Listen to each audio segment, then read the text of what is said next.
இயேசு கிறிஸ்துவின் நாமத்தினாலே உங்களுக்கு வாழ்த்துக்கள். நாம் தொடர்ந்து ஒரு காரியத்தை பார்த்து வருகிறோம். அது என்னவென்றால் தேவனுடைய ராஜ்யம், பரலோக ராஜ்யம். இயேசு பல இடங்களில் 20 இடங்களுக்கு மேலே தேவனுடைய ராஜ்யத்தை குறித்து அவர் பேசிக்கொண்டிருக்கிறார். பழைய ஏற்பாட்டு காலத்தில் இப்படிப்பட்ட காரியம் யாரும் வெளிப்படுத்தினதில்லை. இயேசு உலகத்திலிருந்து பரலோகத்தினுடைய பிரதிநிதியாய் இந்த உலகத்தை அவர் இறங்கி வந்தபடினால அந்த ராஜ்யம் எப்படி செயல்படுது, அந்த ராஜ்யத்தினுடைய தன்மைகள் என்ன, அது எப்படிப்பட்ட காரியங்கள் எல்லாம் அதால் முடியும், அப்போ அதை சுதந்திரிக்கிறவன், அதை பெற்றுக்கொள்ளுகிறவன் அல்ல அதை குறித்து அறிந்து கொள்ளுகிறவன், அதுக்குள்ளே தன்னுடைய மனதை செலுத்தியோ இப்படி இருக்கான்னு தெரிந்து கொள்கிறவன் வாழ்க்கை எப்படி சிறப்பாக இருக்கும், அவன் எப்படி இந்த உலகத்திலே ஒரு சக்சஸ்ஃபுல், ஒரு விடுதலையாக்கப்பட்ட மனிதனாய், ஒரு வெற்றிகரமான ஒரு வாழ்க்கை, ஒரு தரமான வாழ்க்கை, ஒரு சந்தோஷமான வாழ்க்கை எப்படி வாழ முடியும் என்று ஆண்டவர் சொல்லி தருகிறார். அப்போ அதை தெரிந்து கொள்ளணும்னா தேவனுடைய ராஜ்யம் எப்படி செயல்படுது என்ற காரியத்தை குறித்து நாம் தெரிந்து கொள்ள வேண்டும். இந்த உலகத்தில் பலவிதமான ராஜ்யங்கள் உண்டு. ஒவ்வொரு நாடும் ஒரு ராஜ்யமாய் சொல்லப்படுகிறது. ஆனால் ஆவிக்குரிய விதத்தில் நாம் சொல்லும்பொழுது என்ன ஆண்டவர் சொல்கிறார்னா, இருளின் ராஜ்யம், உலகத்தில் இருள் ஆட்சி செய்து கொண்டிருக்கிறது. அதனுடைய தலைவனாய், ராஜாவாய், உலகத்தின் அதிபதியாய் சத்ரு லூசிஃபர் இருக்கிறான். அவன் மனிதனை தன்னுடைய கரத்துக்குள்ள, தன்னுடைய ஆளுகைக்குள்ள வைத்திருக்கிறான். மனிதனுக்கும் சில ஆளுகைகள் கொடுக்கப்பட்டிருக்கிறது. ஆனால் பரலோக ராஜ்யம் என்பது லூசிஃபரை ஒன்றுமே இல்லை, அவனை அந்த பக்கம் தூக்கி போட்டு அவனுடைய ஆளுகை இல்லாமல் இல்லாமல் செய்து விடக்கூடிய மிகவும் வல்லமை வாய்ந்த, மிகவும் ஆச்சரியமான கிருபை வல்லமை நிறைந்த, மகிமை நிறைந்த ஒரு ராஜ்யம் எங்கே செயல்பட்டு கொண்டிருக்கிறது. ஆனால் தான் ஆண்டவர் சொன்னார், இந்த ராஜ்யத்தை ஜெயிக்கணும்னா இன்னொரு ராஜ்யத்துக்குள்ளே நீ பிரவேசிக்கணும்ப்பா, அது தேவனுடைய ராஜ்யத்தை நீ சுதந்திரிக்கணும்ப்பா, அது உனக்காக தான் வச்சிருக்குது. அது எப்படி ஏற்றுக்கொள்ளணும், அது எப்படி நாம் நடந்து கொள்ளணும், எப்படி இந்த காரியங்களை அறிந்து கொள்ளணும் நீ தெரிஞ்சுக்கிட்டா போதும். இந்த ராஜ்யம், அந்த சாத்தானுடைய ராஜ்யம், இருளின் ராஜ்யம், உன்னை ஒரு கட்டுக்குள்ளே வச்சிருக்கிற, உன்னை ஆளுகை செய்து கொண்டிருக்கிற, உன்னை வேதனைப்படுத்தி கொண்டிருக்கிற அந்த ராஜ்யத்தை நீ வேதனைப்படுத்தி அதை வெளியே வந்து உனக்குரிய வைக்கப்பட்ட காரியங்கள் தேவ சித்தத்தை நிறைவேற்றும்படியாய் தேவன் உனக்கு உதவி செய்கிறார் என்பதுதான் அந்த பிரத்யட்சமாக்கப்பட்ட அந்த உண்மை. சரி, தொடர்ந்து நான் பார்த்து வருகிறோம். ஆண்டவர் பலவிதமான உவமைகளையும் பலவிதமான காரியங்களையும் அவர் சொல்லி, சின்ன கதைகளை சொல்லி, உவமைகளை சொல்லி, எடுத்துக்காட்டுகளை சொல்லி, சில நிகழ்ச்சியின் வாயிலாக தேவனுடைய ராஜ்யம் எப்பேற்பட்டது அப்படின்னு சொல்லிட்டு வரார். சரி, இதனால இன்னொன்று பார்க்க போகிறோம். தேவனுடைய ராஜ்யத்தை குறித்து தான் அவர் ஒன்றுத்தை உவமையாக சொல்லுகிறார். அவர் பரலோக ராஜ்யம் திடீர்னு ஒரு பெரிய சட்டத்திட்டம் போட்டு இதெல்லாம் இப்படி தான் அப்படி தான் சொன்னால் நமக்கு புரியாது, நம்மளுக்கு அவ்வளோ விளங்காது. அதனால் இங்கே தெரிஞ்ச காரியங்களை வச்சுட்டு தெரியாத காரியங்களை அவர் சொல்லி தருகிறார். இப்போ நாம் இந்திய நாளில் தியானத்திற்காக எடுத்துக்கொண்ட வேத வசனம் என்னென்னா, மார்க் எழுதின புத்தகம் 19வது அதிகாரம் 13 நான் வாசிக்கிறேன், கேளுங்கள். அப்பொழுது சிறு பிள்ளையை அவர் தொடுவதற்காக அவர்களை அவரிடம் கொண்டு வந்தார்கள். கொண்டு வந்தவர்களை சீடர்கள் அதட்டினார்கள். இயேசு அதை பார்த்து கோபப்பட்டு, சிறு பிள்ளைகள் என்னிடத்தில் வருகிறதற்கு இடம் கொடுங்கள், அவர்களை தடை பண்ண வேண்டாம், தேவனுடைய ராஜ்யம் அப்படிப்பட்டவர்களுடையது. யாராவது சிறு பிள்ளை போல தேவனுடைய ராஜ்யத்தை ஏற்றுக்கொள்ளவென்றால் அவன் அதில் பிரவேசிப்பதில்லை என்று உண்மையாகவே உங்களுக்கு சொல்லுகிறேன் என்று சொன்னார். பாருங்க, இந்த இடத்துல ஒரு சின்ன சின்ன ஆண்டவருக்கு எது கிடைச்சாலும் போதும், அதில் தன்னுடைய தேவத்தன்மை, தேவ உண்மை, தேவ ரகசியங்களை அவர் வெளிப்படுத்துகிறார். இப்போ ஒரு சின்ன பிள்ளைகள்லாம் அவரை பார்க்கணுன்னு வராங்க, அவர்கிட்ட தொடரணும்னு சொல்லிட்டு அவங்க அப்பா அம்மா கூப்பிட்டு வராங்க. உடனே அவர்களை இந்த சீஷர்கள்லாம் என்ன செய்கிறாங்க, காணாமனா கத்துறானு, கூட இருக்கிற பெரிய பெரிய ஆட்டோ எங்கே கூப்பிட்டு வர, அவர் சின்ன பிள்ளைலாம் கொண்டு வராதிங்க, அதெல்லாம் ரொம்ப இது பிரச்சனை, நீங்கள் எடுத்துகிட்டு போங்கன்னு சொல்லிட்டு கத்துறானுங்க, கொண்டு வராதிங்க, எடுத்துகிட்டு போங்க, இது பெரியவங்களுக்கான விஷயம், சின்ன பசங்களுக்கெல்லாம் விஷயம், இப்போ சின்ன பிள்ளைங்க இதுக்கு சம்மந்தம் கிடையாது அப்படின்னு அவங்க சொல்கிறாங்க. உடனே ஆண்டவர் சொல்கிறாரு, கோவப்படுறாரு, எப்பா என்னப்பா செய்கிறீங்க, என்னையா சின்ன பிள்ளைங்களை எனக்கு வேணாமா, சின்ன பிள்ளைங்க தேவையில்லையா, என்ன நினச்சிருக்கீங்க சின்ன பிள்ளைங்களை பற்றி? சின்ன பிள்ளைகள் தான் நான் ஒரு ஓமையை சொல்கிறேன், அந்த சின்ன பிள்ளைங்க எப்படி ஆக்ட் பண்ணும், அதுக்கிட்ட கற்றுக்க வேண்டிய பாடம் நிறைய இருக்குப்பா, அதை பார்த்து நீ நிறைய விஷயங்கள் கற்றுக்கணும். தேவனுடைய ராஜ்யம் அப்படிப்பட்டவர்களுக்கு தான், அப்படிப்பட்ட மன பக்கம் உள்ளவங்களுக்கு தான் அது கொடுக்கப்படும். அப்படிப்பட்ட மனது, அப்படிப்பட்ட சின்ன பிள்ளைங்கள மாதிரி கற்றுக்க வேண்டிய விஷயம் நிறைய இருக்குது. அவங்கள மாதிரி தான் தேவனுடைய ராஜ்யத்தை ஏற்றுக்கிட்டா நீ தேவனுடைய ராஜ்யத்தில் அது எப்படி செயல்படுற விஷயத்தை நீ புரிஞ்சு கொள்ள முடியும்னு சொல்கிறார். அப்படின்னு சொல்லிட்டு அவங்கள கூப்பிட்டுட்டு பாருங்க இந்த இடத்துல அவர் சொல்கிறார், சின்ன பிள்ளைங்கன்னாக்க உடனே சின்ன பிள்ளைங்களுக்கு பல காரியங்கள் புரியாது. விரல் சப்பிட்டு இருக்கணும், அப்படி போய்ட்டு எங்கேயாவது விழுந்துருக்கணும், பெறலணும், அதெல்லாம் கிடையாது. சாதாரணமாக பார்த்தா 3 விதமான பருவம் கிரேக்க பதத்திலே போட்டிருக்குது. அதாவது ஒரு 7 வயசு 10 வயசு வரலையும் ஒரு பருவம், 7-8 வயசு. இந்த சிறு பிள்ளைன்றது ஒரு 5-6 வயசு 6 வயசு அப்படிப்பட்ட குழந்தை பருவம். 3லேருந்து 6-7 எடுத்துக்கொள்ளலாம். அதுக்கப்புறம் பார்த்திங்கன்னா டீனேஜ் பருவம். அதுக்கப்புறம் பார்த்திங்கன்னா அந்த ஒரு 19-18 வயசு வரலையும் அது ஒரு பருவம். அதுக்கப்புறம் பார்த்திங்கன்னா ஒரு குமாரனுடைய பருவம், 20 வயசு மேலே வாலிப பருவம் அப்படின்னு 3ஆக பிரித்து வச்சுருக்கிறாங்க பிள்ளைங்களை குறித்து.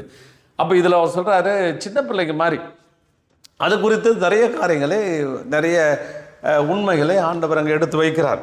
தேவனுடைய ராஜ்யம் அப்படிப்பட்டவர்களுடையது. இன்னொரு இடத்துல பார்த்தா சிறு பிள்ளையை குறித்து நிறைய காரியங்களை சொல்லிட்டு வர்றார். இன்னும் கூட வசனங்களை வாசிக்கும் பொழுது மத்திய எழுதின புத்தகம் 18ஆம் அதிகாரம் 1-6 வசனம். அவ்வேளையிலே சீஷர்கள் இயேசுனிடத்தில் வந்து பரலோக ராஜ்யத்தில் எவன் பெரியவனாயிருப்பான் என்று கேட்டார்கள். இயேசு ஒரு சிறு பிள்ளையை தம்மிடத்தில் அழைத்து அதை அவர்கள் நடுவே நிறுத்தி, நீங்கள் மனம் திரும்பி பிள்ளைகளைப் போல ஆகாவிட்டால் பரலோக ராஜ்யத்தில் பிரவேசிக்க மாட்டீர்கள் என்று மெய்யாகவே உங்களுக்கு சொல்கிறேன். ஆகையால் இந்த பிள்ளையைப் போல தன்னை தாழ்த்துகிறவன் எவனோ அவனே பரலோக ராஜ்யத்தில் பெரியவனாயிருப்பான். இப்படிப்பட்ட ஒரு பிள்ளையை என் நாமத்தினம் ஏற்றுக்கொள்கிறவன் என்னை ஏற்றுக்கொள்கிறான். என்னிடத்தில் விசுவாசமாய் இருக்கிற இந்த சிறியரில் ஒருவனுக்கு இடல் உண்டாக்குவன் எவனோ அவனை கழுத்தில் எந்திரக்கல்லை கட்டி சமுத்திரத்தில் ஆழ்த்துவது அவனுக்கு நலமாக இருக்கும் அப்படின்றார். ஏன்னா ஒரு அங்கே பிரச்சனை வருது, எவன் பெரியவன் எவன் சின்னவன் அப்படின்ற ஒரு பிரச்சனை வருது. அது இயேசு என்ன சொல்கிறாரு, ஒரு சிறு பிள்ளையை கூப்பிட்டு தம் பக்கம் நிறுத்தி, நீங்கள் மனம் திரும்பி பிள்ளைகளை போக ஆளாகவிட்டால் பரலோக ராஜ்யத்தை பிரவேசிக்க மாட்டாள் என்று உங்களுக்கு சொல்லுகிறேன். எப்போ பரலோக ராஜ்யம் என்பது அவங்க என்ன நினைக்கிறாங்க, செத்தப்புறம் நாம் ஒரு நாள் கண்ணை மூடுவோம். ஆனால் கண்ணை மூடிட்டு கண் விழிக்கும் போது பரலோகம் என்கிற ஒரு மிகப்பெரிய ஒரு அற்புதமான ஒரு இடத்துல முழிப்போம். அங்கே தங்க சாலைகள் போடப்பட்டிருக்கோம், காம்பவுண்டெல்லாம் வைரம் பதிக்கப்பட்டிருக்கிறோம், முத்துக்கள் பதிக்கப்பட்டிருக்கோம், நமக்கு ஒரு கிரீடம் கிடைக்கும், அப்படி கிடைக்கும், இப்படி கிடைக்கும். அது உண்மைதான். அது எந்த இதுவும் கிடையாது, சந்தேகமும் கிடையாது. அது ஆண்டவர் நமக்கு வாக்களித்திருக்கிறார். ஆனால் பரலோக ராஜ்யம் என்பது ஆண்டவர் இந்த இடத்துல இந்த காரியங்களை குறித்து ஏன் சொல்ல வருகிறார் அப்படின்னா, இப்போ அந்த ராஜ்யத்தினுடைய ஆளுகத்தன்மை, அந்த ராஜ்யம் பரலோக ராஜ்யம் உன்னதமான ராஜ்யம். பரலோகத்தினுடைய வல்லமையும் அதிகாரம் என்பது உன்னதமான அதிகாரமும் வல்லமையும். அதனால தான் இயேசு சொன்னார், இந்த உலகத்தில் சகல அதிகாரம் கொடுக்கப்பட்டிருக்குது, பரலோக ராஜ்யத்தில் பகல் அதிகாரம் கொடுக்கப்பட்டிருக்குதுப்பா. அந்த அதிகாரனால் பயப்படாத, நான் அதிகாரத்தை நான் வச்சுருக்கிறேன், நான் உனக்கு தரேன், உனக்கு கேட்டால் நான் தரேன், உனக்கு கொடுக்கப்படும் அப்படின்னு அவர் சொல்கிறார். அப்போ அந்த ஆளுகைத்தன்மை இந்த உலகத்தில் நாம் பரலோக ராஜ்யத்திலிருந்து வல்லமையும் அதிகாரத்தை பெற்றுக்கொண்டு ஆளுகை செய்ய வேண்டும் என்று எதிர்பார்க்கிறார். நாம் இந்த துறைத்தனங்களையும் நம்மை ஆண்டு கொண்டிருக்கிற காரியங்களையும் ஜனங்களை ஆண்டு கொண்டிருக்கிற அந்த சத்துருடைய வல்லமையை மேற்கொள்ளணும், அவைகளை ஜெயிக்கணும், அவர்கள் மேலே நாம் வெற்றி சிறக்கணும்னு சொல்லிட்டு ஆண்டவர் விரும்புகிறார். அப்போ பாருங்கள், இப்போ சின்ன பிள்ளைய வச்சுக்கிட்டு எவ்வளோ மேட்ரு சொல்கிறார் பாருங்கள். சின்ன குழந்தைய வச்சுக்கிட்டு எவ்வளோ காரியங்கள் சொல்கிறார் பாருங்கள். தாழ்த்துக்கிறவன் என்னன்னா பெற்றுக்கொள்கிறோம், அப்படியே நம்புறவன் அர்த்தம். தேவனுடைய ராஜ்யத்தில் தாழ்த்துக்கிறோன்னா, ஐயோ நான் ஒன்றும் இல்லை, எங்கள் இது பரலோக ராஜ்யம் என்ன சொல்லுது அதை நான் அப்படி கேட்டு நடக்கிறேன், நான் எனக்கு ஒரு அப்படின்னு சொல்லி தன்னை தாழ்த்துக்கிறோன்னா அப்படியே ரிசீவ் பண்ணுறது, அப்படியே பெற்றுக்கொள்கிறவன், அப்படியே எடுத்துக்கொள்கிறவன், சொல்கிறது அப்படியே உண்மைன்னு எடுத்துக்கொள்கிறவன் தான் அது சிறு குழந்தையை போல ஏற்றுக்கொள்கிறவன் தான் பரலோக ராஜ்யத்தில் பெரியவனாக இருப்பான் என்று சொல்கிறார். அப்போ ரொம்ப நீங்கள் அதுவும் மாத்திரம் என்ன சொல்கிறார், எப்போ நீ மனம் திரும்பி எப்படி மனம் திரும்பி எப்படி மாறணும்னா சின்ன குழந்தை மாதிரியே மாறிடணுமா. சின்ன குழந்தைன்னா எனக்கு தெரியாது, எனக்கு சொல்லிக் கொடுங்க, இதை நான் ஏற்றுக்கொள்கிறேன், அப்படியே ஏற்றுக்கொள்கிறேன் அப்படின்ற காரியத்தை மாறி நாம் சின்ன குழந்தை மாதிரி மாறும் பொழுது நீங்கள் பரலோக ராஜ்யத்தில் என்டர் ஆகிட்டீங்க அப்படின்னு சொல்கிறார். அது மாத்திரம் சொல்கிறாரு. மறுபடியும் சொல்கிறார், இந்த சிறியரில் ஒருத்தர் என் நாமத்தை ஏற்றுக்கொள்கிறவன், என் நாமத்தை ஏற்றுக்கொள்கிறான். அப்போ போட்டு இந்த சிறியரில் மறுபடியும் திருப்பி வர்றார். இப்போ ஒரு குழந்தைய காமிச்சு அதை மாதிரி ஏற்றுக்கொள்கிறோன்றாரு, இன்னொன்று காய்ச்சி அதை மாதிரி தாழ்த்துக்கிறோன்றாரு, இன்னொரு இடத்துல சொல்கிறாரு, நம்மள சிறியர்களாக இந்த ஏற்றுக்கொண்ட இந்த சிறியர் நம்ம ஏற்றுக்கொண்ட இவங்க சின்ன பசங்க மாதிரி இருந்தாலும் அவனுக்கு பிரச்சனை ஒருத்தன் பண்ணுறான் பாரு, அவனுக்கு பயங்கர அவனுக்கு தண்டனை உண்டு, ரொம்ப கொடுமை உண்டு. அதை பதில் அவனுக்கு கழுத்தில் எந்திரக்கல்னால் ரொம்ப எத்தனையோ டன் வெயிட் உள்ள எந்திரக்கல் எடுத்து அவன் கழுத்தில் கட்டி சமுத்திரத்தில் நல்ல ஆழத்தில் பெரிய சமுத்திரத்தில் ஆழ்த்து வருது நல்லதாக இருக்கும் அப்படின்ற எப்படி சொல்கிறார் பாருங்கள். எப்படி அந்த வெளிப்பாடுகள் அவருக்கு எடுத்து பேசுகிற காரியம், விளக்குகிற முறைகள், அந்த ஊமைகள் சற்று பயங்கர வித்தியாசமானது. அவருடைய ஞானம் மிக அற்புதமானது. அவைகளை குறித்து யோசிக்கும் பொழுது பல உண்மைகள் நமக்கு வெளிப்படும். சரி, நான் விஷயத்துக்கு வருகிறேன். அப்போ சின்ன பிள்ளைங்க மாதிரி அந்த வசனத்தை வாசிக்கும் போது சிறு பிள்ளை அந்த இடத்துல இப்போ யாராவது சிறு பிள்ளையை போல 15வது வசனத்தில் சொல்லப்பட்டிருக்கிறது, யாராவது சிறு பிள்ளையை போல தேவனுடைய ராஜ்யத்தை ஏற்றுக்கொள்ளவில்லை என்றால் அவன் அதில் பிரவேசிப்பதே இல்லை என்று மெய்யாகவே உங்களுக்கு சொல்லுகிறேன்.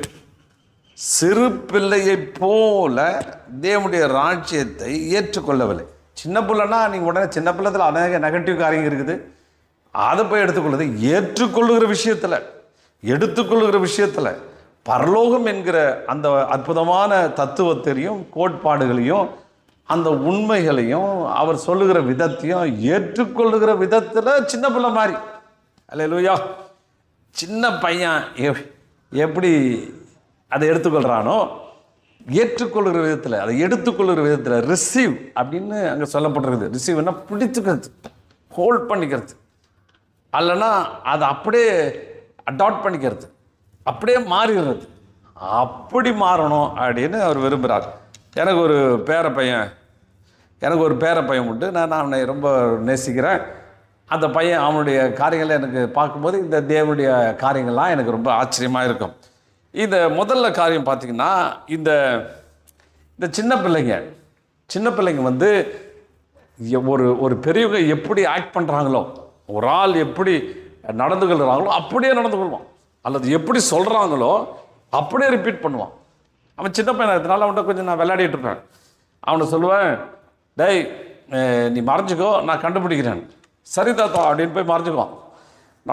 நான் தேடி சும்மா அவனுக்கு தெரியும் எங்கே மறைஞ்சினான்னு எனக்கு தெரியும். இருந்தாலும் டேய் அவன் பேர் ஐவன் எங்கடா அவன் காணும், எங்கே இருக்கிறான் அவன் தெரில, இங்கே தானே இருந்தான், எங்கே போயிட்டான் அவன், எங்கடா அவன் அப்படின்னு சொல்லிட்டு தேடிட்டு போனவுடனே அவன் கண்டுபிடிச்சினோட சிரிப்பான். அப்புறம் சொல்லுவான், நான் உங்களை கண்டுபிடிக்க நீங்கள் போய் மறைஞ்சிங்க அப்படின்வான். அப்புறம் நான் போய் மறைஞ்சிக்கிட்டான். அவன் சொல்லுவான், டேய் எங்கடா அந்த தாத்தாவை காணோம், அவன் இங்கே தானடா இருந்தான், எங்கடா போயிட்டான், அதுக்குள்ளே இப்போ தானே பார்த்தாமன், எங்கே போயிட்டான் அவன் அப்படின்னு சொல்லிட்டு வரான். ஒரு பதக்கு சிரிப்பாக இருந்தாலும் நான் ரசிக்க தோணும். அப்போது நம்ம என்ன பேசுகிறோமோ எப்படி அதே டோனை அப்படியே ரிட்டர்ன் பண்ணுறான், அப்படியே ரிப்ளிகா பண்ணுறான், அப்படியே அதை அவன் திருப்ப அதே தொனியில் பேசுகிறான், அதே மாதிரி பேசுகிறான். நான் பேசுகிறேன் அதே மாதிரி பேசுகிறான். அவன் நம்ம ஒருவேளை நினைக்கலாம் அவனுக்கு மரியாதை கொடுக்கல, அதெல்லாம் இல்லை. அந்த சின்ன பெண்ணுடைய தன்மையை குறித்து ஆண்டவர் சொல்லுகிறார். பரலோக ராஜ்யம் என்பது என்ன, பரலோக ராஜ்யம் என்பது என்ன, அப்படியே ரிப்ளிகா பண்ணுறது, அப்படியே ரிப்பீட் பண்ணுறது, அப்படியே சொல்கிறது. இயேசு சொன்னார், இந்த மலையை பார்த்து நீ பேர்த்து அப்புறம் போ அப்படின்னு உள்ளத்துக்குள்ளே சொல்லி அப்படின்றார். அப்படியே ரிப்ளிகா பண்ணுறது. சோத்திரம் பாருங்க, இதை நம்ம ரசிக்கிறோம், அப்படியே சொல்கிறத பார்த்து சிரிக்கிறோம், ரொம்ப ரசிக்கிறோம். இதே மாதிரி தான் ஆண்டவரும் ரசிப்பார். ஏய் மலையை பார்த்து அப்படியே எழுந்து புறப்பட்டு போ அப்படின்னு சொல்லணும் அப்படின்னா நம்ம சொல்ல வருமா? இவ்வளோ பெரிய மலை வெயிட்டு போட்டு இத்தனை டன்னு, இத்தனை லட்சக்கணக்கான டன்னு வெயிட்டு எப்படி நவரும்? ஒரு கல்லை பேக்கிறதுக்கே நமக்கு பல விஷயங்கள் தேவணும், பல காரியங்கள் தோணும், இது வேணும். இதை எப்படி நம்ம எடுக்க முடியும், இது எப்படி அதுவும் போய் பறண்டு எப்படி போய் விடும், இப்படி ஊருப்பட்ட கேள்வி கேட்டு நம்ம பேசவே மாட்டோம். அந்த சொன்ன வார்த்தை இயேசு சொன்னது என்றைக்காவது நீங்கள் சொல்லி பார்த்துருக்கீங்களா? என்றைக்காவது அதை அபியாசப்படுத்தி பார்த்துருக்கீங்க? அபியாசப்படுத்த மாட்டீங்க.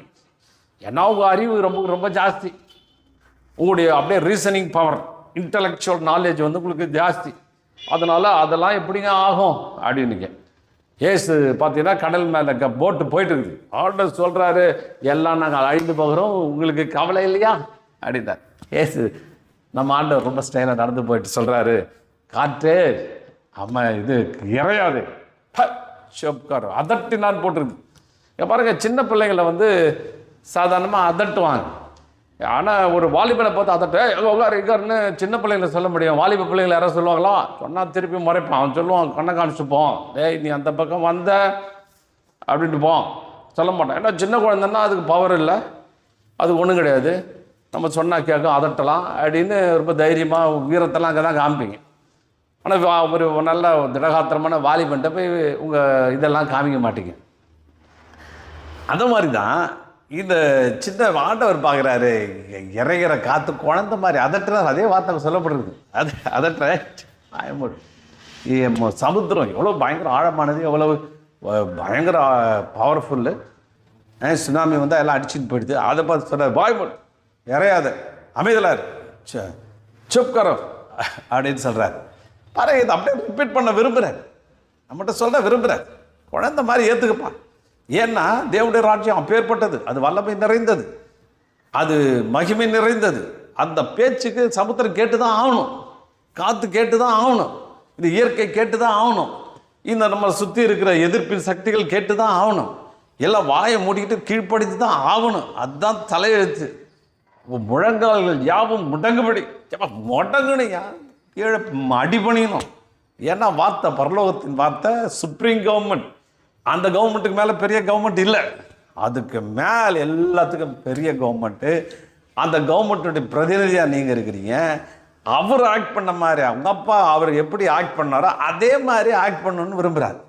எப்படி இந்த பிள்ளைங்க எப்படி அப்படி பெரியவங்கள மாதிரி ரிப்ளிகா பண்ணுறாங்க, அப்படியே பெரியவங்க மாதிரி இது பண்ணுறாங்க. நம்ம எப்படி சத்தம் போடுறோமோ அதே மாதிரி சத்தம் போடுறாங்க. ஏய் அது செய்யாத அப்படின்னா திருப்பி ரிப்பீட் பண்ணுறாங்க, ஏய் அதை செய்யாத அப்படின்னு நம்ம சொல்கிறாங்க. அதே மாதிரி தேவனுடைய ராஜ்யத்தை ஏற்றுக்கொள்கிற விதத்தில் மேற்கொள்ள வேண்டும். ஏசு சொன்னார், ஜுரம் போ, கட்டளை எடுக்கிறேன் ஓடிப்போ அப்படின்றாரு.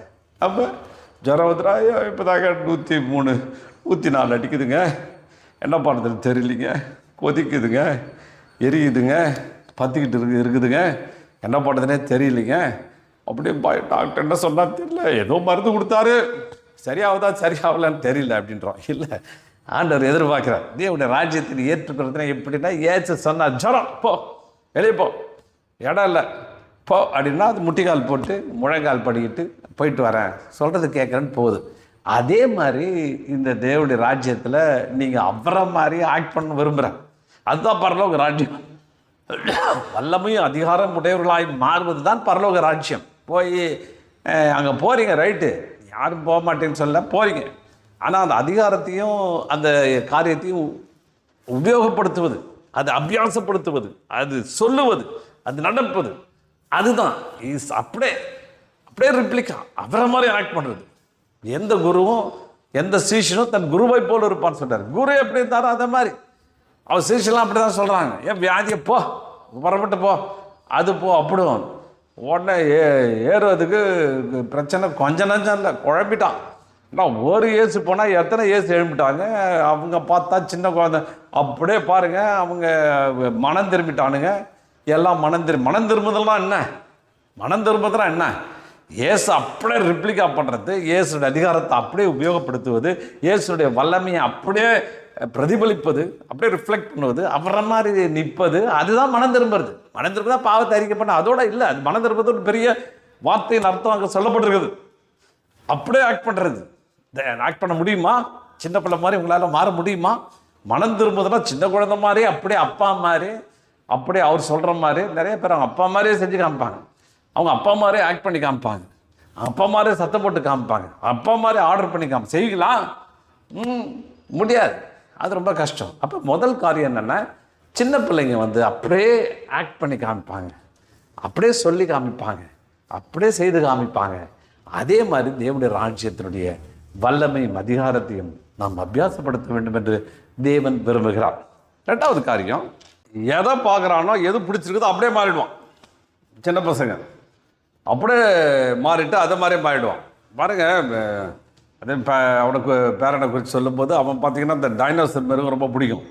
எப்போ பார்த்தாலும் டைனோசர் தான் பார்த்துட்டு இருப்பான், எப்போ பார்த்தாலும் அந்த டைனோசர் மாதிரி ஆக்ட் பண்ணுவான். அந்த டைனோசர் காலையில் எழுந்த உடனே அப்படியே படுக்க விட்டு இறங்கும் போதே வேன் கத்திட்டு டைனோசர் மாதிரி கத்திட்டு அதே மாதிரி நடந்து போவான். அப்போ பார்த்தீங்கன்னா எதுன்னா அப்படியே ஒரு மிருகத்தை பார்த்தா மிருகம் மாதிரி அப்படியே மாறிடுவான். மிருகம் மாதிரி அப்படியே இதாகிடும், தன்னை நினைத்து கொள்வான். தான் அப்படியே அதை மாதிரியே யோசித்துக்கிறது குழந்தைகளுடைய இன்னொரு பண்பு. அப்போது டைனோஸ் மாதிரியே கத்திக்கிட்டு, டைனோஸ் மாதிரியே செஞ்சுக்கிட்டு கத்திக்கிட்டு, அது எப்படிலாம் அந்த மிருகம் எப்படி போதோ அதெல்லாம் அப்படியே ஆக்ட் பண்ணிக்கிட்டு அதை மாதிரி செஞ்சுக்கிட்டு அதே மாதிரி தன்னை உருவகித்துக் கொள்வான், தன்னை நினைத்து கொள்வான். அவன் என்னெல்லாம் நான் டைனோசர் அப்படின்ற எண்ணம் தான் அவனுக்குள்ளே இருக்கும். அவன் இது பார்த்தாலும், மொபைலில் பார்த்தாலும் டைனோசர் படம் தான் பார்க்கணும், டிவி பார்த்தாலும் டைனோசர் படம் தான் பார்க்கணும். எந்த இடத்தாலும் டைனோசர் எங்கேயா இருக்குதா, டைனோசர் எங்கேயாவது சுற்றுதா அப்படின்னு தான் பார்த்துட்டு உட்காந்துருப்பான். பொம்மை வாங்கினாலும் டைனோசர் பொம்மை தான் வாங்கி அதை தனக்குள்ளே சுற்றி வைத்துக்கொள்வான். அப்போது என்னென்னா, எதை பார்க்குறானோ எதை யோசிக்கிறானோ அப்படியே மாறி விடுகிறது குழந்தைங்களுடைய இயல்பு. அதை மாதிரி சத்தம் போட்டுக்கிட்டு அதை மாதிரி தன்னை நினச்சி கொண்டு தன்னை அப்படியே பாவித்து கொண்டு அப்படியே அதுக்குள்ளே இறங்கி போவது தான் அந்த குழந்தைகளுடைய அன்பு. அதே மாதிரி தேவனுடைய ராஜ்யத்தில் ஆண்டவர்களை சொல்லியிருக்கிறார், சிங்கம்னு சொல்லியிருக்கிறார். நீ ஒரு பாலசிங்கம் யூதா, நீ ஒரு பாலசிங்கம். அது பிடிச்ச இறைய விடாது, அது போய் இளைப்பாரோ, அதை யார் டிஸ்டர்ப் பண்ணுவா அப்படின்னு ஆண்டவர் சொல்கிறார். உன்னை பார்த்து சிங்க குட்டிகள் அப்படின்றார். சிங்க குட்டிகள் தாட்சி அடைந்து பட்டினியாக கிடக்கும் கர்த்தரை தேடுகளுக்கோ ஒரு நான் சிங்கக்குட்டிக்கு மேலே பாடுறேன். சிங்கம், யூத ராஜ சிங்கத்தினுடைய பிள்ளைகளாய் உங்களை தேவன் நினைத்திருக்கிறார். எழுந்திருக்கும் போதே ஒரு சிங்கம் மாதிரி கத்திட்டு எழுந்திருக்கீங்களா?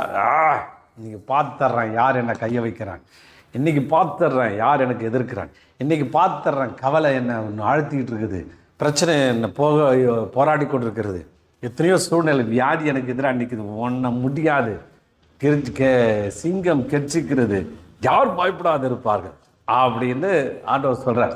சிங்கம் கர்ஜனை போட்டுச்சுன்னா 1.5 கிலோமீட்டர் கேட்குமா, அவ்வளவு பெரிய சவுண்டு கொடுக்குமா. ஏன்னா அப்பப்போ தன்னை நான் அந்த காட்டுக்குள்ளே இருக்கிறேன், நான் சிங்கம் அப்படின்னு பிரதிபலிக்குமா.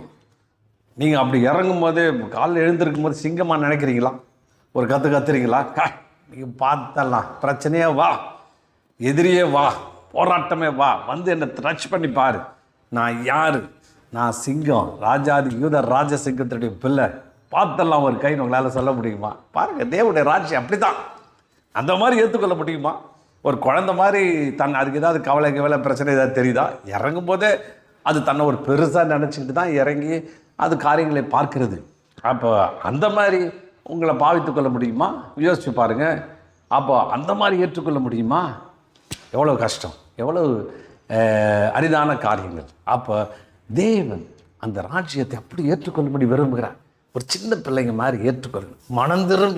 மனம் திரும்பி பிள்ளைகளை மாதிரி மாறணும். மனம் திரும்பினா வேலை முடிஞ்சதில்லை. நீங்கள் அப்படியே அந்த இதுக்குள்ளே மாற வேண்டும் என்று தேவன் அங்கே விரும்புகிறார். 3வது காரியம், இந்த குழந்தைங்க பார்த்தீங்கன்னா எதை பிடிக்குதோ அது பிடிச்சிக்குவாங்க, கெட்டியா விடவே மாட்டாங்க. சில குழந்தைங்க பார்த்தீங்கன்னா பாபி டால் ரொம்ப பிடிக்கும். அந்த பாபி டாலில் கெட்டியமாக பிடிச்சிக்குவாங்க, விடவே மாட்டாங்க.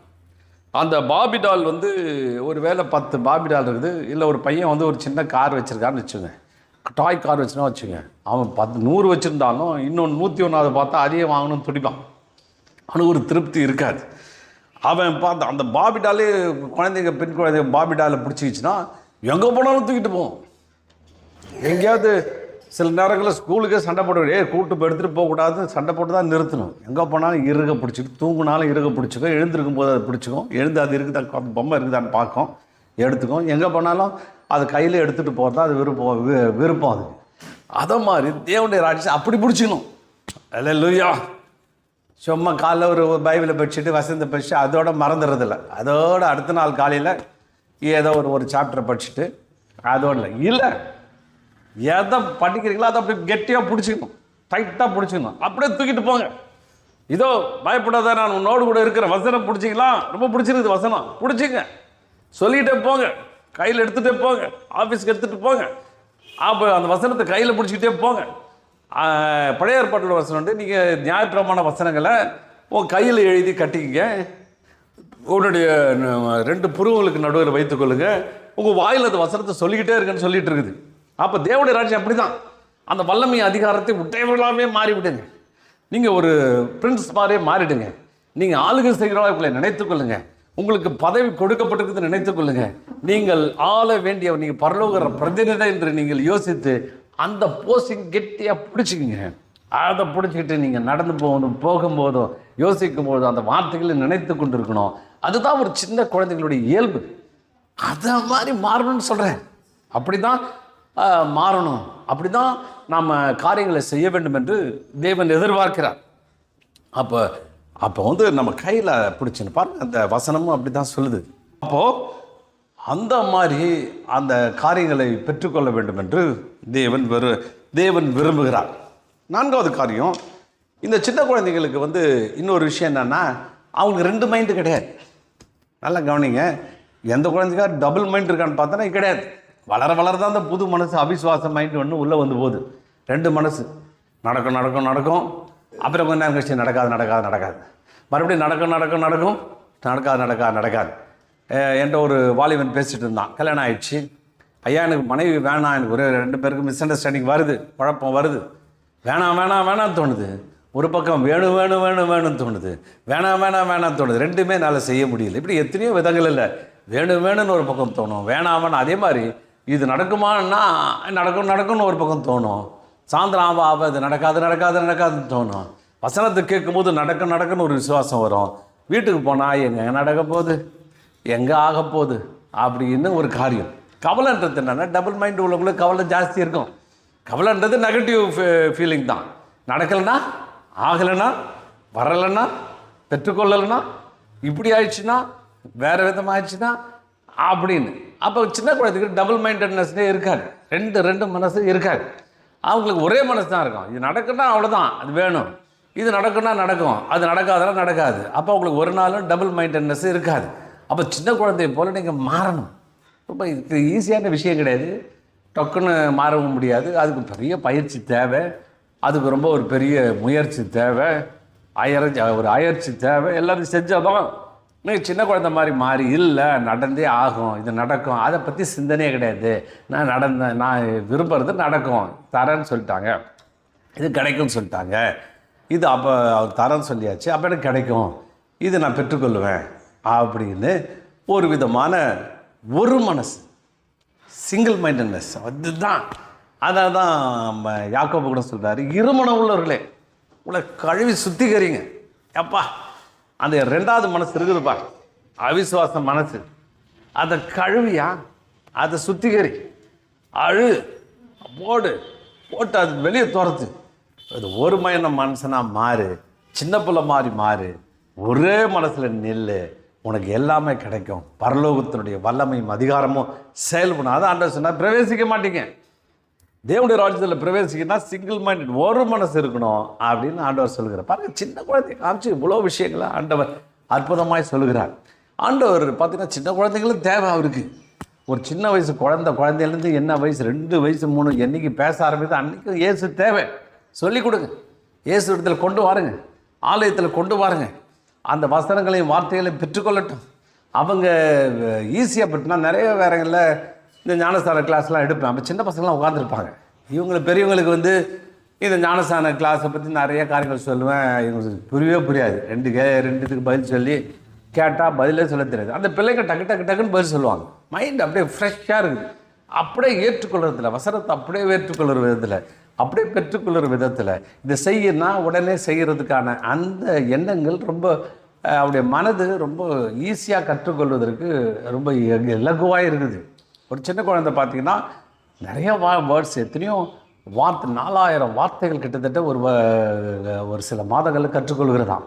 அவ்வளவு மைண்டு ஃப்ரெஷ்ஷாக இருக்குது. அதுபோல் இந்த பரலோக ராஜ்யத்தினுடைய கோட்பாடுகளும் தன்மைகளையும் மிக வேகமாய் கற்றுக்கொள்கிற சிறு குழந்தையை போல நீங்கள் மாற வேண்டும் என்று தேவன் அங்கே சொல்லுகிறார். இன்னொரு காரியம் சொல்லும்படி விரும்புகிறேன். 2வது, இந்த சின்ன குழந்தைங்களுக்கு பார்த்திங்கன்னா ஹீரோ யாருன்னா அவங்க அப்பா தான். எங்கள் அப்பா அப்படின்னும், எல்லாம் எங்கள் அப்பா பார்த்துக்காரணும். எங்கள் அப்பா வந்தார்னா எதையாவது அவர் பெரிய பலசாலி மாதிரி பார்ப்பான். அவங்க அப்பா தான் அவனுக்கு எல்லா விதத்தில் ஹீரோ. அவங்க அப்பா சொல்கிறது, அவங்க அப்பா செய்கிறது, எதுக்கெடுத்தாலும் எங்கள் அப்பா வந்தார்னா அவர் செஞ்சிருவார், அதை அப்படி பண்ணுவார், இப்படி பண்ணுவார், பல காரியங்களை செய்வார். எங்கள் அப்பா ஒரு பெரிய ஹீரோவாக நினைப்பான். ஆனால் அவங்க அப்பா பார்த்தா ஒன்றும் இல்லை. 20 வயசில் தான் தெரியும் அவங்க அப்பா எவ்வளோ O+, அவர் ஒன்றும் இல்லாதவர், இவரால் எதுவுமே முடியாது, சும்மா என் பேருக்கு வாசி, எதுக்கடா இந்த அப்பா எனக்கு வந்தாருன்னு அப்போ தான் யோசிப்போம். அப்போ தான் என்ன அவனுக்கு புலப்படும். ஆனால் நம்ம அப்பா அப்படி கிடையாது. அல்லேலூயா. நம்ம அப்பா ஹீரோன்னா ஹீரோ தான். இயேசு பிதா தகப்பன், அவர் ஹீரோன்னா ஹீரோ தான். அவர் தான் உலகத்திலே பெரிய ஹீரோ. இந்த ஹீரோவை உடையவர்களாக நீங்கள் இருக்கிறீங்க. அவர் சொன்னால் செஞ்சே தீர்வார். அவர் உங்களை பாதுகாப்பார், உங்களை விட்டு விடவே மாட்டார். பாருங்கள், அவர் சொல்கிறாரு, இந்த சிறியர்கள் ஒருத்தனுக்கு எவனா இடர்கள் உண்டாக்குறான்னா அவன் கழுத்தில் எந்திரங்களில் கட்டி கடலில் ஆழ்த்துவது நலமாக இருக்கும் அப்படின்றார். என்ன சொல்ல வர்றாரு? டேய் அப்பாடா, உங்கள் அப்பா நான் உன்னை கையை வைக்கணும் சும்மா விட்டுருவேனா? உன்னை கையை வைக்கிறேன், என் கண்மணியை தொடறான், நான் பார்த்துட்டு சும்மா இருப்பேனா? அவனை விடுவேன், விட்ட மாட்டான் அவனை அப்படின்னு அவர் சொல்கிறார். பாருங்கள், எவ்வளோ பெரிய பாதுகாப்பு, எவ்வளோ பெரிய அஷூரன்ஸு, எவ்வளோ பெரிய உறுதியை தேவன் நமக்குள்ளே கொடுக்குறார். நாம் தான் பயந்துட்டுருக்குறோம், கலங்கிட்டு இருக்கிறோம். ஒரு சின்ன குழந்தை மாதிரி மாற தெரியல, ரொம்ப புத்திசாலின்னு நினச்சிக்கிட்டு ரொம்ப மோசமாக, ரொம்ப எளிதானது தேவனுடைய ராஜ்யம். எளிதாய் குழந்தையை போல ஏற்றுக்கொள்ளும் போது ஆண்டவர் பல நன்மைகளை நமக்கு அவர் செய்கிறார். ஆண்டவர் சொன்னார், உங்களுக்கு வல்லமை கொடுக்கப்பட்டது ஃபீல் பண்ணுங்க, அதுவாக மாறுங்க. ஆண்டவர் சொல்ல, பலவீனம் எவனும் தன்னை பலவான் என்று சொல்வானாக. பலவான்ற வார்த்தை என்னன்னா பல விதங்களில் சொல்லப்படுது. வேலர் அப்படின்ற சாம்பியன் போட்டிருக்குது சில அர்த்தங்கள். அண்ண சாம்பியன், முடிசூடா மன்னன் அப்படின்ற மாதிரிலாம் வார்த்தைகள் வருது. தோற்கடிக்க சாம்பியன் யார்? தோற்கடிக்க முடியாதுன்னு தான் சாம்பியன். இவர் தாங்க இந்த வருஷம் வரலையும் சாம்பியன் அப்படின்னு அவங்க சொல்லுவாங்க. ஆனால் தேவனுடைய பிள்ளைகள் பரலோக ராஜ்யத்தில் பார்க்க முடிந்த உலகத்தில் இருக்கும் பொழுது அவன் சாம்பியன், சாகிறவரையும் அவன் தான் சாம்பியன். அவனை அன்பீட்டபிள், அவனை தொடவே முடியாது, அவனை அடிக்க முடியாது, அவ்வளவு அப்பேற்பட்ட பலசாலி அப்படின்னு அவர் காமிக்கிறார். இடர்கள் உண்டாக்குறவன் அவனை ஆண்டவர் பார்த்துக்குவார். நான் இருக்கேன்ப்பா அப்படின்றாரு, நான் உன்னை பாதுகாப்புன்றாரு, நான் உன் கூட இருக்கிறேன், உன்னை ஆசீர்வதிப்பேன்னு சொல்கிறாரு. நீ பலத்து சின்னவன், 1000 பலத்த ஜாதியான்னு அவர் சொல்லியிருக்காரு. அப்படியே நம்புங்க, பலத்த ஜாதியாவிங்க. ஆபிரகாம் கொடுத்த ஆசீர்வாதம் உனக்கு உண்டு. நீ எந்த இடத்துல போனாலும் நீ பலுகி பெருகுவாய் என்ற வார்த்தைகள் உண்டு. அந்த இதெல்லாம் பரலோக ராஜ்யத்தினுடைய கோட்பாடுகள். உன் தலையெழுத்து நீ பெருகி ஆகணும். உன் தலையெழுத்து நீ தோற்பதில்லை. உன் தலையெழுத்து எல்லா காரியங்களையும் உனக்கு இலகுவாய் மாற்றி தருவது. உன்னை எதிர்க்கிறவர்கள் ஒன்றுமில்லாமல் போவார்கள் என்று வேத வசனம் சொல்கிறது. பரலோக ராஜ்யத்தினுடைய வார்த்தைகள் உங்களை தேற்றுகிறது. இப்போ சின்ன பிள்ளை நம்ம மாறி அவளை ஏற்றுக்கொண்டு அவளுக்கு மேலாய் நிற்கும் பொழுது தேவன் நம்மை வல்லமையினாலும் அதிகாரத்தை நிரப்புகிறார். உங்களை அவர் ஆசீர்வதிக்கிறார். சின்ன பிள்ளை மாறுங்க. அப்போ நீங்கள் தேவனுடைய ராஜ்யத்தில் பிரவேசிப்பீங்க. உங்களுக்குள்ளே அதிகாரமும் வல்லமையும் பெற்றுக்கொள்வீங்க. வியாதியை எதிர்க்கிற வியாதிகள், பற்றாக்குறைகள், இல்லாமைகள், இயலாமைகள், உங்களை மோசம் போக்குற காரியங்கள், சூழ்நிலைகள் எல்லாவற்றையும் ஜெயிக்க முடியும், எல்லாவற்றையும் மேற்கொள்ள முடியும். இயேசுவை இந்த உலகத்தில் பிரதிபலித்து இயேசுவை போல அவர் அதிகாரமுடையவர்களாய் இந்த உலகத்தில் வாழ்ந்து அவருடைய நாமத்தை மகிமைப்படுத்த முடியும் என்பதை உணர்ந்து கொள்ளுங்க. தேவன் உங்களை ஆசீர்வதிப்பாராக. ஆமென்.